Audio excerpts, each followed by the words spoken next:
Hello dear, welcome करता हूं। जितने भी आप लोग राहुल मिश्रा नर्सिंग को देख रहे हैं, सबको स्वागत है। देखिए, बात कुछ ऐसा है कि जो भी आप लोग संविदा पर काम कर रही हैं या काम कर रहे हैं स्टाफ नर्स के तौर पर, उन सबको लिए एक खास संदेश है। जी हाँ, संदेश क्या है? अक्सर देखा जाता है कि जो संविदा पर 2 सालों से 3 सालों से काम कर रही है या कर रहे हैं, उनसे मुश्किल से जो है एग्ज़ाम निकल पाता है। जी हाँ, ऐसा होता क्यों है बताएंगे, और आपको क्या करना है जिससे आसानी से आपको जो है जॉब हो जाएगा, परमानेंट हो जाएगा। ठीक है, तो आपको कुछ चीज़ों पर ध्यान देना है। देखिए, अभी बीटीएससी एग्ज़ाम जो है 2023 में जो नियमावली एएनएम को निकाल कर जो एग्ज़ाम लिया था, तो वहाँ पे जो एएनएम में पहले से संविदा पर जो कार्यरत है, उनको बहुत ज़्यादा डिफ़िकल्ट हुआ था। बहुत कम लोग जो है वहाँ पे पास कर पाई थी अपने मिनिमम मार्क्स को। जी हाँ, मिनिमम मार्क्स को बहुत लोग जो है, कम ही लोग जो है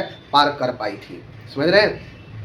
तो उन चीज़ों से सीख लेते हुए मैंने यही देखा कि आप सभी स्टाफ नर्स जो कि फीमेल कैटेगरी में देखेंगे तो 32 नंबर लाना है मिनिमम फीमेल के लिए, और मेल के लिए देखेंगे तो अलग अलग जो है आपके कैटेगरी बनाए गए हैं। जो आप जनरल है तो 40, ओबीसी में है तो 36.5 शायद है। ऐसे ही जो है आपको बनाए गए हैं मिनिमम कट ऑफ पार करने का। ठीक है, तो सबसे पहले आपको तो मिनिमम कट ऑफ हर हाल में पार करना ही पड़ेगा, तभी जाके आपको एक्सपीरियंस का जो है मार्क्स मिल पाएंगे। दूसरी चीज़ है, अगर आप मिनिमम कट ऑफ को पार कर लेते हैं तो समझिए आपका जॉब लगभग 90% उम्मीद है आपको जॉब 100% हो जाएगा। अगर आपके पास 2 साल का भी एक्सपीरियंस है, 3 साल का एक्सपीरियंस है, तो आपको निश्चित, अगर आप अपने मिनिमम कैटेगरीज को पार कर पा लेते हैं कट ऑफ को, तो जॉब समझिए हो गया। अब ऐसा क्यों? ऐसा इसलिए कि पिछले स्टाफ नर्स का साल 2 सालों में बहाली नहीं आई है संविदा पर। जो भी बहाली है 2 साल पहले की है, तो 2 साल पहले की है मतलब 2 साल का तो कम से कम एक्सपीरियंस का नंबर मिलना ही मिलना है। 3 साल 4 साल जिनका होगा वैसे मिलेगा। अगर आप 2 साल का भी एक्सपीरियंस लेते हैं तो 5-5 10 नंबर, 10 नंबर डायरेक्टली ए हो जाता है। और जो मिनिमम कट ऑफ रखा गया है 32 जो है, अगर आप उसमें 0.75 से गुना करते हैं तो लगभग जो है 22-23 के आसपास आता है। समझ रहे हैं? और उसमें डायरेक्टली आपके 10 जुड़ जाएंगे तो 32 जो है आपके हो गए, 100 में 32। अब जो कट ऑफ जाने वाला है वो इसी के आसपास जाने वाला है, इसी के आसपास कट ऑफ जो है आपके जाने वाले हैं। समझ रहे हैं बातें को?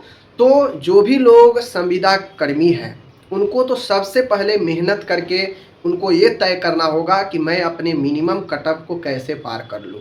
जो भी कैटेगरी में है, फीमेल है तो 32, नो कैटेगरी में यहाँ पे मैटर है, 32 लाना है फीमेल को। मेल है तो अपने अपने कैटेगरी को देख लीजिए कितना मिनिमम है, वो मैं सब कुछ बता चुका हूँ।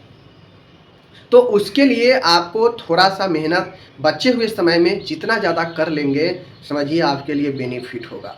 अगर आप लोग 40 नंबर, फीमेल का 32 है समझ लीजिए, अगर फीमेल 32 है, 35-36 अगर ले आती है एग्ज़ाम में, वो भी 100 नंबर में इतना लाना है, 100 क्वेश्चन में। अगर 32 के बाद आप 35-36 ले आती है कोई भी फीमेल कैंडिडेट, समझिए उनको जॉब हो जाना है, अगर डॉक्यूमेंट में दिक्कत नहीं होगा तो।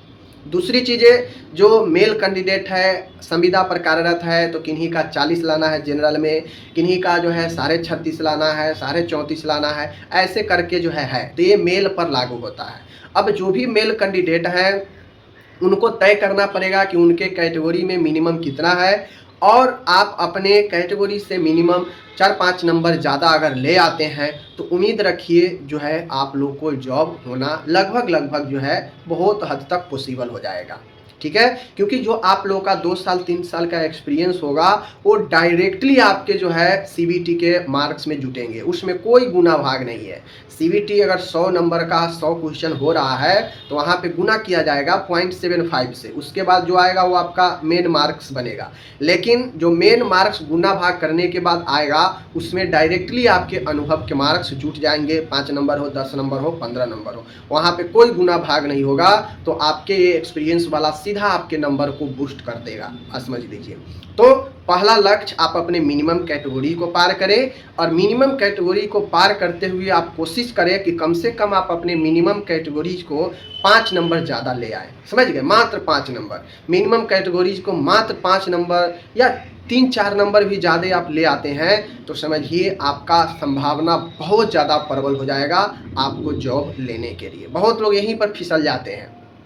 एएनएम में यही हुआ कि बहुत लोग सीबीटी में ही जो है फेल कर पाई, मिनिमम कट ऑफ नहीं पार कर पाई 32, और जो है बहुत लोग सीधा छट गई, सीधा छट गई। और बहुत लोग जो है उसके बाद कही कि मुझे जॉब दीजिए, सीबीटी नहीं क्वालिफाइड करने के बाद। तो ऐसे नहीं होता है। स्पष्ट नोटिफिकेशन में लिखा है कि मिनिमम कट ऑफ पार करने के बाद ही आपको एक्सपीरियंस का नंबर ऐड होगा। तो इन बातों को ध्यान में रखते हुए तैयारी थोड़ा सा तेज कर दीजिए ताकि आप लोग का बेनिफिट मिले और जो आप संविदा पर कर रहे हैं वो अस्थायी हो जाए और बहुत कुछ बेनिफिट आपको मिलने लगे। अगर जो मैंने बताया वो काम आप करने लगे, मिनिमम कट ऑफ को पार करते हुए 2-4 नंबर मिनिमम से ज़्यादा ले आते हैं, मिनिमम कट ऑफ से ऊपर 2-4 नंबर ज़्यादा ले आते हैं, मानिए कि 2 साल का भी एक्सपीरियंस है, 3 साल का एक्सपीरियंस है, तो जॉब होना आपको तय है। ठीक है, बाकी मिलते हैं अगले वीडियो में। धन्यवाद।